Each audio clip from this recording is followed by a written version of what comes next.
Absolute critical criticism, or critical criticism as Herr Bruno. 1. Absolute criticism's first campaign. A. Spirit and mass. So far, critical criticism has seemed to deal more or less with the critical treatment of various mass-type objects. We now find it dealing with the absolutely critical object, with itself. So far it has derived its relative glory from critical debasement, rejection and transformation of definite mass-type objects and persons. It now derives its absolute glory from the critical debasement, rejection and transformation of the mass in general. Relative criticism was faced with relative limits. Absolute criticism is faced with an absolute limit, the limit of the mass as limit. Relative criticism in its opposition to definite limits was itself necessarily a limited individual. Absolute criticism, in its opposition to the general limit, to limit in general, is necessarily an absolute individual. As the various mass-type objects and persons have merged in the impure pulp of the mass, so has still seemingly objective and personal criticism changed into pure criticism. So far criticism has appeared to be more or less a quality of the critical individuals, Reichardt, Edgar, Fochter, etc. Now it is the subject and Herr Bruno is its incarnation. So far mass character has seemed to be more or less the quality of the objects and persons criticized. Now objects and persons have become the mass, and the mass has become object and person. All previous critical attitudes have been dissolved in the attitude of absolute critical wisdom to absolute mass-type stupidity. This basic attitude appears as the meaning, the tendency and the keyword of criticism's previous deeds and struggles.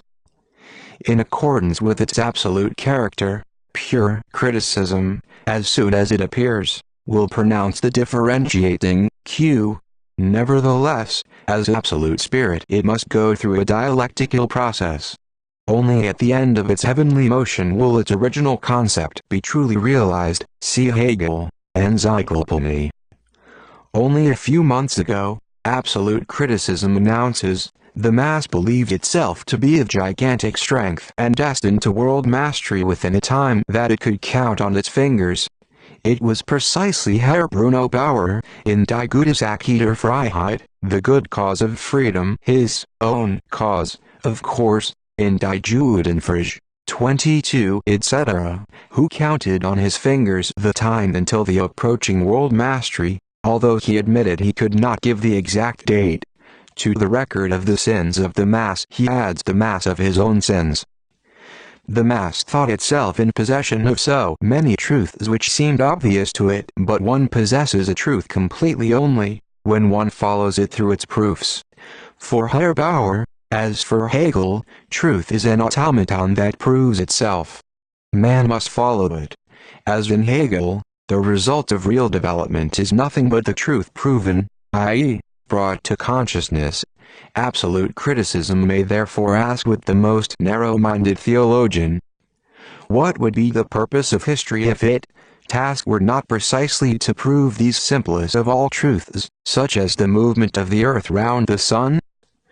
Just as, according to the earlier teleologists, plants exist to be eaten by animals, and animals to be eaten by man, history exists in order to serve as the act of consumption of theoretical eating, proving. Man exists so that history may exist, and history exists so that the proof of truths exists. In this critically trivialized form is repeated the speculative wisdom that man exists, and history exists, so that truth may arrive at self-consciousness. That is why history, like truth, becomes a person apart, a metaphysical subject of which the real human individuals are merely the bearers. That is why absolute criticism uses phrases like these. History does not allow itself to be mocked at, history has exerted its greatest efforts to, history has been engaged. What would be the purpose of history? History provides the explicit proof, history puts forward truths, etc. If, as absolute criticism asserts, history has so far been occupied with only a few such truths, the simplest of all, which in the end are self-evident, This inadequacy to which absolute criticism reduces previous human experiences proves first of all only its own inadequacy. From the uncritical standpoint, the result of history is, on the contrary, that the most complicated truth, the quintessence of all truth, man, is self-evident in the end. But truths, absolute criticism continues to argue, which seem to the mass to be so crystal clear that they are self-evident from the start, and that the mass regards proof of them as superfluous, are not worth history supplying explicit proof of them. They are in general no part of the problem which history is engaged in solving. In its holy zeal against the mass, absolute criticism pays it the finest compliment. If the truth is crystal clear because it seems crystal clear to the mass, if history's attitude to truth depends on the opinion of the mass, then the verdict of the mass is absolute, infallible, the law of history, and history proves only what does not seem crystal clear to the mass, and therefore needs proof. It is the mass, then, that prescribes history's task and occupation. Absolute criticism speaks of truths which are self-evident from the start. In its critical naivety, it invents an absolute, from the start, and an abstract, immutable, mass. There is just as little difference, in the eyes of absolute criticism, between the, from the start of the 16th century mass and the, from the start of the 19th century mass as there is between those masses themselves. It is precisely the characteristic feature of a truth which has become true and obvious and is self-evident that it is self-evident from the start. Absolute criticism's polemic against truths which are self-evident from the start is a polemic against truths which are self-evident in general. A truth which is self-evident has lost its savor, its meaning, its value for absolute criticism as it has for divine dialectic. It has become flat, like stale water. On the one hand, therefore, absolute criticism proves everything which is self-evident and, in addition, many things which have the luck to be incomprehensible and therefore will never be self-evident. On the other hand, it considers as self-evident everything which needs some elaboration. Why? Because it is self-evident that real problems are not self-evident. Since the truth, like history, is an ethereal subject separate from the material mass, it addresses itself not to the empirical man but to the innermost depths of the soul. In order to be truly apprehended, it does not act on his vulgar body, which may live deep down in an English cellar or at the top of a French block of flats. It stretches from end to end through his idealistic intestines.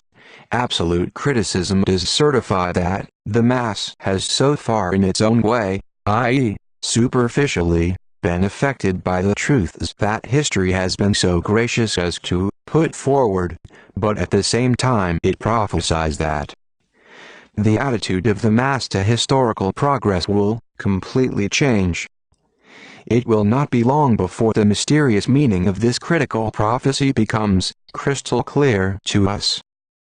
All great actions of previous history, we are told, were failures from the start and had no effective success because the mass became interested in and enthusiastic over them. Or, they were bound to come to a pitiful end because the idea underlying them was such that it had to be content with the superficial comprehension and therefore to rely on the approval of the mass. It seems that the comprehension which suffices for, and therefore corresponds to, an idea ceases to be superficial.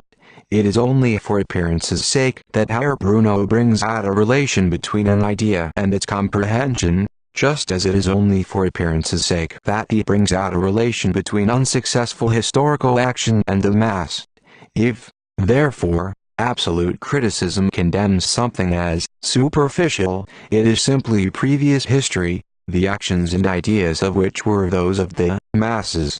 It rejects mass type history to replace it by critical history. See Herr Jules Facher on English problems of the day. According to previous uncritical history, i.e., history not conceived in the sense of absolute criticism, it must further be precisely distinguished to what extent the mass was interested in aims and to what extent it was enthusiastic over them.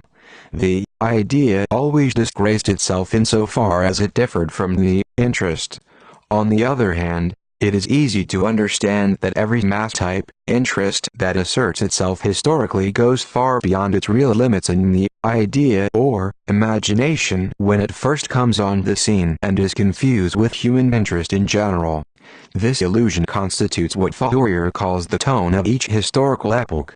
The interest of the bourgeoisie in the 1789 revolution, far from having been a failure, won everything and had most effective success, however much its pathos has evaporated and the enthusiastic flowers with which that interest adorned its cradle have faded. That interest was so powerful that it was victorious over the pen of Marat, the guillotine of the Terror and the sword of Napoleon, as well as the crucifix and the blue blood of the Bourbons. The revolution was a failure only for the mass which did not have in a political idea the idea of its real interest, i.e., whose true life principle did not coincide with the life principle of the revolution, the mass whose real conditions for emancipation were essentially different from the conditions within which the bourgeoisie could emancipate itself and society. If the revolution, which can exemplify all great historical actions, was a failure, it was so because the mass within whose living conditions it essentially came to a stop, was an exclusive, limited mass, not an all-embracing one. If the revolution was a failure, it was not because the mass was enthusiastic over it and interested in it, but because the most numerous part of the mass, the part distinct from the bourgeoisie, did not have its real interest in the principle of the revolution, did not have a revolutionary principle of its own, but only an idea, and hence only an object of momentary enthusiasm and only seeming uplift. Together with the thoroughness of the historical action, the size of the mass whose action it is will therefore increase. In critical history, according to which in historical actions it is not a matter of the acting masses, of empirical action, or of the empirical interest of this action, but instead is only a matter of an idea in them, things must naturally take a different course. In the mass, criticism teaches us, not somewhere else, as its former liberal spokesman believed, is the enemy of the spirit to be found. The enemies of progress outside the mass are precisely those products of self-debasement, self-rejection and self-alienation of the mass which have been endowed with independent being and a life of their own. The mass therefore turns against its own deficiency when it turns against the independently existing products of its self-debasement, just as man, turning against the existence of God, turns against his own religiosity. But as those practical self-alienations of the mass exist in the real world in an outward way, the mass must fight them in an outward way. It must by no means hold these products of its self-alienation for mere ideal fantasies, mere alienations of self-consciousness, and must not wish to abolish material estrangement by purely inward spiritual action. As early as 1789 Laustelot's journal bore the motto, Les grands ne nous paraissent grands que parce que nous sommes aginaua. Levons nous. The great appear great in our eyes only because we are kneeling. Let us rise.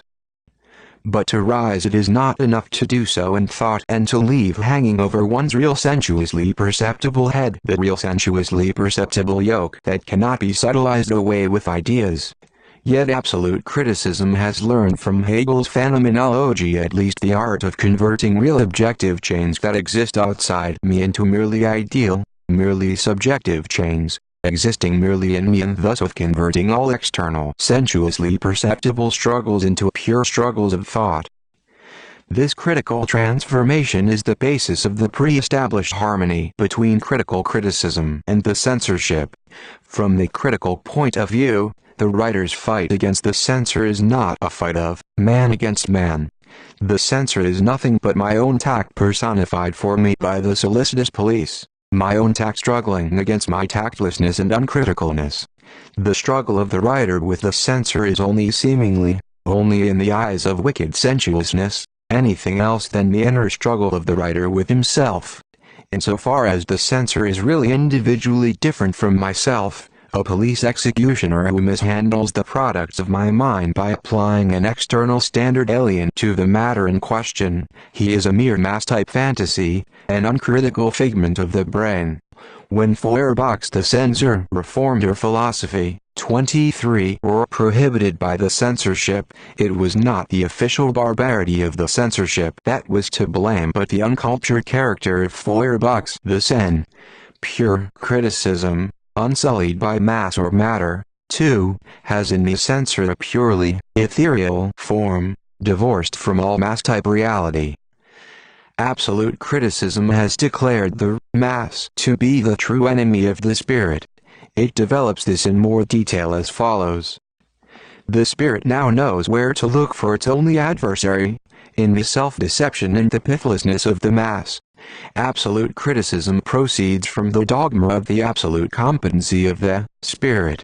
Furthermore, it proceeds from the dogma of the extra-mundane existence of the spirit, i.e., of its existence outside the mass of humanity. Finally, it transforms the spirit, progress, on the one hand, and the mass, on the other, into fixed entities, into concepts, and then relates them to one another as such given rigid extremes. It does not occur to absolute criticism to investigate the spirit itself, to find out whether it is not in its spiritualistic nature, in its airy pretensions, that the phrase, self-deception and pithlessness are routed. No, the spirit is absolute, but unfortunately at the same time it continually turns into spiritlessness. It continually reckons without its host. Hence it must necessarily have an adversary that intrigues against it. That adversary is the mass. The position is the same with progress. In spite of the pretensions of progress, continual retrogressions and circular movements occur. Far from suspecting that the category, progress, is completely empty and abstract, absolute criticism is so profound as to recognize progress as being absolute, so as to explain retrogression by assuming a personal adversary of progress, the mass. As the mass is nothing but the opposite of the spirit, of progress, of criticism, it can accordingly be defined only by this imaginary opposition. Apart from that opposition, all that criticism can say about the meaning and the existence of the mass is only something meaningless, because completely undefined. The mass, in that sense in which the word also embraces the so-called educated world, also and so-called suffice for a critical definition. The mass is therefore distinct from the real masses and exists as the mass only for criticism. All communist and socialist writers proceeded from the observation that, on the one hand, even the most favorably brilliant deeds seem to remain without brilliant results, to end in trivialities, and, on the other, all progress of the spirit had so far been progress against the mass of mankind, driving it into an ever more dehumanized situation. They therefore declared progress to be an inadequate, abstract phrase. They assumed, and among others, a fundamental flaw in the civilized world. That is why they subjected the real foundations of contemporary society to incisive criticism. This communist criticism had practically at once as its counterpart the movement of the great mass, in opposition to which history had been developing so far. One must know the studiousness, the craving for knowledge, the moral energy and the unceasing urge for development of the French and English workers to be able to form an idea of the human nobility of this movement. How infinitely profound then is absolute criticism, which, in face of these intellectual and practical facts, sees in a one-sided way only one aspect of the relationship, the continual foundering of the spirit, and, vexed at this, seeks in addition an adversary of the spirit, which it finds in the mass. In the end, this great critical discovery amounts to a tautology. According to criticism, the spirit has so far had a limit, an obstacle, in other words, an adversary, because it has had an adversary. Who, then, is the adversary of the spirit? spiritlessness. For the mass is defined only as the opposite of the spirit, as spiritlessness, or, to take the more precise definitions of spiritlessness, as indolence, superficiality, self-complacency. What a fundamental superiority over the communist writers it is not to have traced spiritlessness, indolence, superficiality and self-complacency to their places of origin, but to have denounced them morally and exposed them as the opposite of the spirit of progress. If these qualities are proclaimed qualities of the mass, as of a subject still distinct from them, that distinction is nothing but a critical semblance of distinction.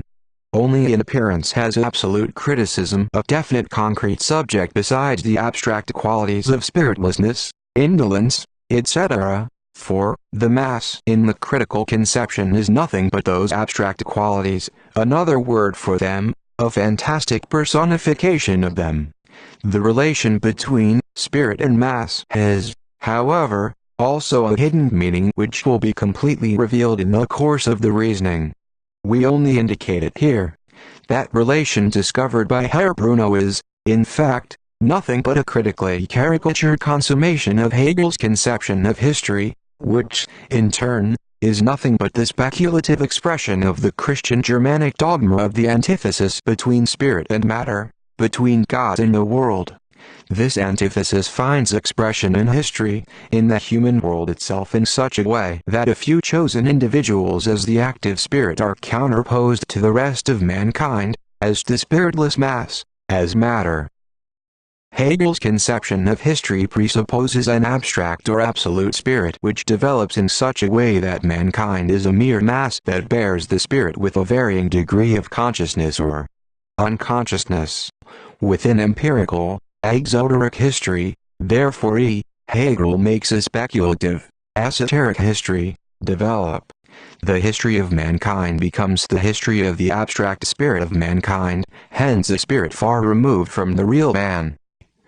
Parallel with this doctrine of Hegel's there developed in France the theory of the doctrinaires, 24, proclaiming the sovereignty of reason in opposition to the sovereignty of the people, in order to exclude the masses and rule alone. This was quite consistent. If the activity of real mankind is nothing but the activity of a mass of human individuals, then abstract generality, reason, the spirit, on the contrary, must have an abstract expression restricted to a few individuals. It then depends on the situation and imaginative power of each individual whether he will claim to be this representative of the spirit. Already in Hegel the absolute spirit of history has its material in the mass and finds its appropriate expression only in philosophy. The philosopher, however, is only the organ through which the maker of history, the absolute spirit, arrives at self-consciousness retrospectively after the movement has ended. The participation of the philosopher in history is reduced to this retrospective consciousness, for the real movement is accomplished by the absolute spirit unconsciously. Hence the philosopher appears on the scene post festum, after the event. Hegel is guilty of being doubly half-hearted. Firstly in that, while declaring that philosophy is the mode of existence of the absolute spirit, he refuses to recognize the actual philosophical individual as the absolute spirit. Secondly, in that he lets the absolute spirit as absolute spirit make history only in appearance. For since the absolute spirit becomes conscious of itself as the creative world spirit only post festum in the philosopher, its making of history exists only in the consciousness, in the opinion and conception of the philosopher, i.e., only in the speculative imagination. Herr Bruno Bauer overcomes Hegel's half-heartedness. Firstly, he proclaims criticism to be the absolute spirit and himself to be criticism. Just as the element of criticism is banished from the mass, so the element of the mass is banished from criticism. Therefore criticism sees itself incarnate not in a mass, but exclusively in a handful of chosen men, in Herr Bauer and his disciples. Herr Bauer furthermore overcomes Hegel's other half-heartedness. No longer, like the Hegelian spirit, does he make history post festum and in imagination. He consciously plays the part of the world spirit in opposition to the mass of the rest of mankind, He enters into a contemporary dramatic relation with that mass. He invents and executes history with a purpose and after mature reflection. On the one side is the mass as the passive, spiritless, unhistorical, material element of history. On the other is the spirit, criticism, Herr Bruno and Company as the active element from which all historical action proceeds. The act of transforming society is reduced to the cerebral activity of critical criticism. Indeed, the relation of criticism, and hence of criticism incarnate, Herr Bruno and Company, to the mass is in truth the only historical relation of the present time. The whole of present-day history is reduced to the movement of these two sides against each other. All antitheses have been dissolved in this critical antithesis. Critical criticism, which becomes objective to itself only in relation to its antithesis, to the mass, to stupidity, is consequently obliged continually to produce this antithesis for itself, and Herrenfacher, Edgar and Seliger have supplied sufficient proof of their virtuosity in their speciality, the mass stupefaction of persons and things. Let us now accompany absolute criticism in its campaigns against the mass. B. The Jewish question number 1. The setting of the questions. The spirit, contrary to the mass, behaves from the outset in a critical way by considering its own narrow-minded work, Bruno Bauer's Die Judenfrage, as absolute, and only the opponents of that work as sinners. In reply number 125 to attacks on that treatise, he does not show any inkling of its defects. On the contrary, he declares he has set forth the true, general significance of the Jewish question. In later replies we shall see him obliged to admit his oversights.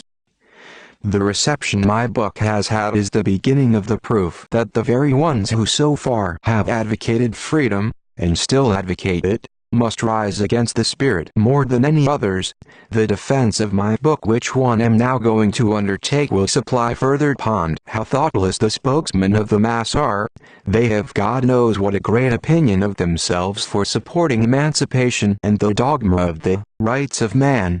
On the occasion of a treatise by absolute criticism, the mass must necessarily have begun to prove its antithesis to the spirit, for it is its antithesis to absolute criticism that determines and proves its very existence.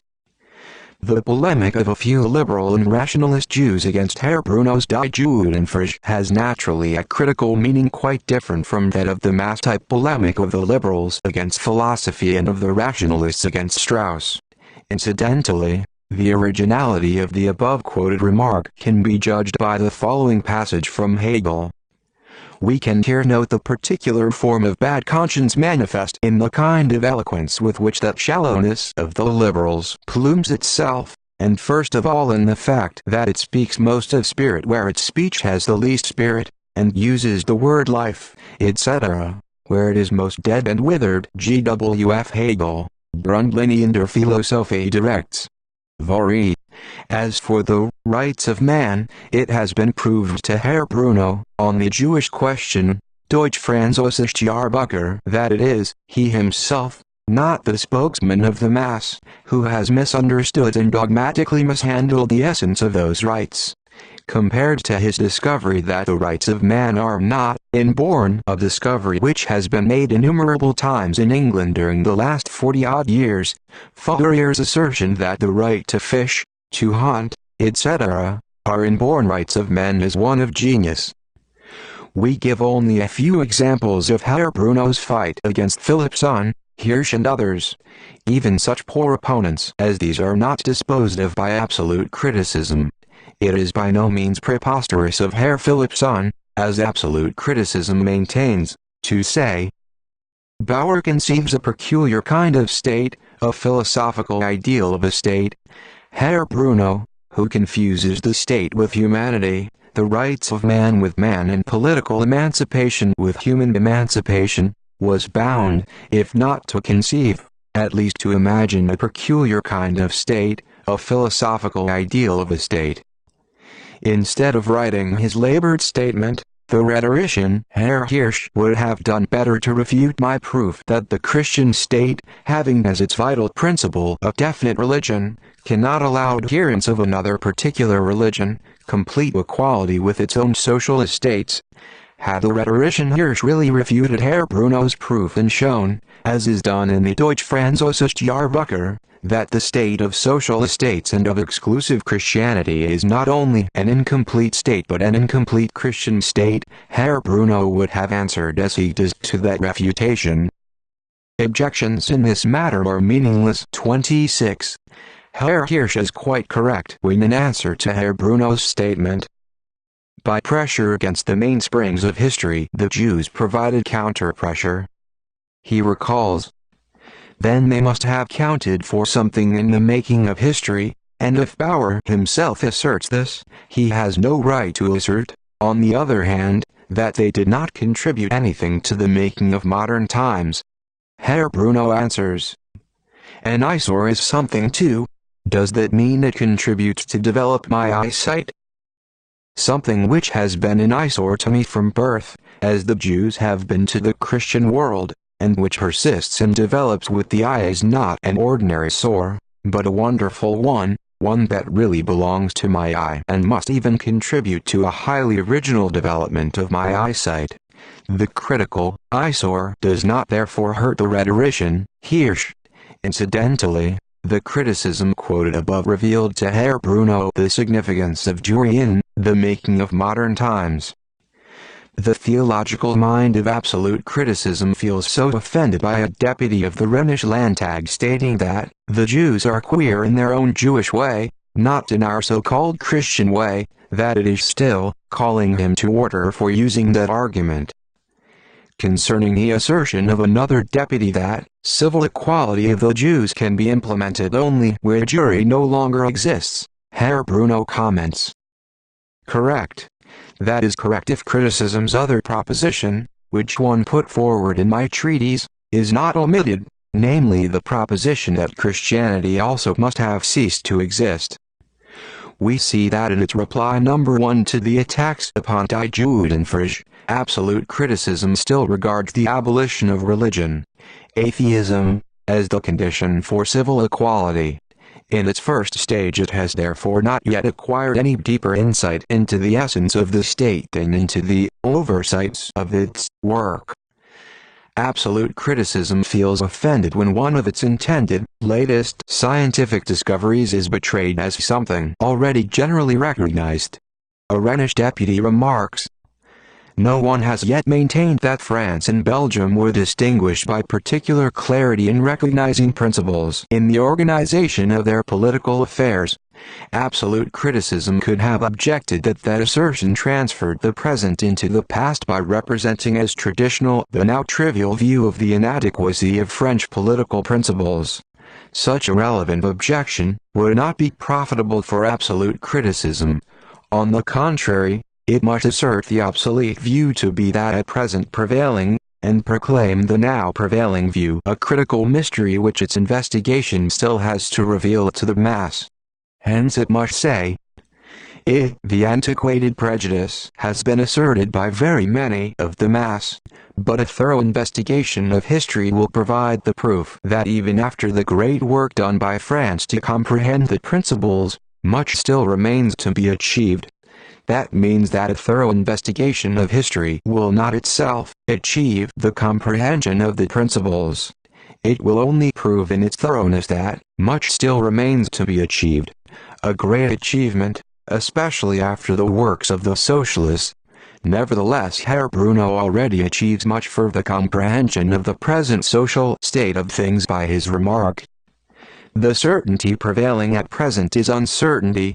If Hegel says that the prevailing Chinese certainty is being, that the prevailing Indian certainty is nothing, etc., absolute criticism joins him in the pure way when it resolves the character of the present time in the logical category, uncertainty, and all the purer sense, uncertainty, like being and nothing, belongs to the first chapter of speculative logic, the chapter on quality. We cannot leave number 1 of Die Judenfrage without a general remark. One of the chief pursuits of absolute criticism consists in first bringing all questions of the day into their right setting. For it does not answer the real questions, it substitutes quite different ones. As it makes everything, it must also first make the questions of the day, make them its own questions, questions of critical criticism.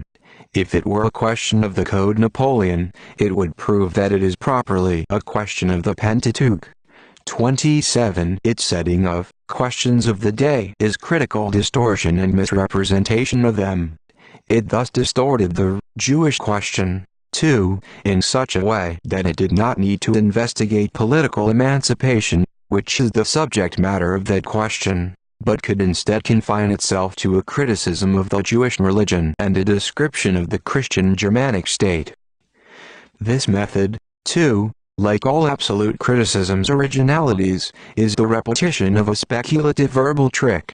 Speculative philosophy, namely, Hegel's philosophy, had to transpose all questions from the form of common sense to the form of speculative reason and convert the real question into a speculative one to be able to answer it. Having distorted my question on my lips and, like the catechism, put its own question into my mouth, it could, of course, like the catechism, have its ready answer to all my questions. See Hinrichs number 1. Mysterious Hints on Politics, Socialism and Philosophy. Political absolute criticism is literally horrified at the presence of this word in Professor Hinrichs' lectures. 28. Whoever has followed the development of modern times and knows history will also know that the political movements at present taking place have a significance quite different from a political one at their base. Now for basic wisdom they have a social significance, which, as we know, is such that all political interests appear insignificant in comparison with it. A few months before the critical Literarzeitung began to be published, there appeared, as we know, Herr Bruno's fantastic political treatise, Staat, Religion und Partei. If political movements have social significance, how can political interests appear insignificant in comparison with their own social significance? Herr Hinrichs does not know his way about either in his own house or anywhere else in the world. He could not be at home anywhere because criticism, which in the last 4 years has begun and carried on its by no means political but social work, has remained completely unknown to him. Criticism, which according to the opinion of the mass carried on by no means political but, in all respects theological work, is still content with the word social, even now when it has uttered this word for the first time, not just in the last 4 years, but since its literary birth. Since socialist writing spread in Germany, the recognition that all human aspirations and actions without exception have social significance, Herr Bruno can call his theological work social too. But what a critical demand it is that Professor Hinrichs should have derived socialism from an acquaintance with Bauer's works, considering that all Bruno Bauer's works published up to the appearance of Hinrichs' lectures, when they do draw practical conclusions, draw political ones. It was impossible, uncritically speaking, for Professor Hinrichs to supplement Herr Bruno's published works with his as yet unpublished ones. From the critical point of view, the mass is, of course, obliged to interpret all absolute criticism's mass-type movements, as well as political ones, from the angle of the future and of absolute progress. But in order that Herr Hinrichs, after becoming acquainted with the Literarzeitung, may never again forget the word social or fail to recognize the social character of criticism, criticism prohibits the word political for the 3rd time before the whole world and solemnly repeats the word social for the 3rd time. If the true tendency of modern history is considered, it is no longer a question of political, but of social significance, etc. Just as Professor Hinrichs is the scapegoat for the former political movements, so is he also for the Hegelian movements and expressions which absolute criticism used intentionally up to the publication of the Literarzeitung, and continues to use unintentionally in it. Once real Hegelian and twice Hegelian philosopher are thrown in Hinrichs' face as catchwords. Herr Bruno even hopes that the banal expressions so tiresomely circulated in all the books of the Hegelian school, in particular in his own books, will, in view of their great exhaustion as seen in Professor Hinrichs' lectures, soon reach the end of their journey.